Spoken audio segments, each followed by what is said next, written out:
ಕನ್ನಡ ಅಂದ್ರೆ ಬಾಳ ಇಷ್ಟ? ರಾಜ್ಕುಮಾರ್ ಸರ್ಗೆ ತುಂಬಾ ಇಷ್ಟ, ಅದಕ್ಕ ನಂಗೆ ಕನ್ನಡ ಅಂದ್ರೆ ತುಂಬಾ ಇಷ್ಟ. ನೀ ಶಾಲೆಲಿಂದ ಮನೆಗ್ ಬಂದ್ ಏನ್ ಮಾಡ್ತೀಯಾ? ಸ್ಕೂಲ್ ಬಂದ ಮೇಲೆ ಹೋಮ್ ವರ್ಕ್ ಮಾಡ್ತೀನಿ, ಉಣ್ತೀನಿ. ನಾನ್ಯಾರು ಗೊತ್ತಾ? ಇಟ್ಗಿ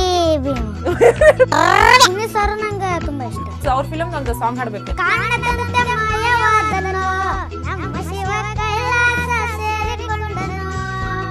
ಏನ್ರಿ ಧೀರೇಂದ್ರ ಗೋಪಾಲ್ ಸರ, ಹೆಂಗದಿರಿ?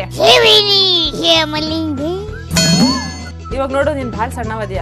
ನೀವು ನನ್ಕಿಂತ ಹೈಟ್ ಇರ್ಬೋದು, ಕಲರ್ ಅಲ್ಲಿ ಬ್ರೈಟ್ ಇರ್ಬೋದು, ಮನಸ್ಸಲ್ಲಿ ಡೈಲಾಗ್ ಮಾಡ್ತಾ ಹೋಗ್ತೀನಿ.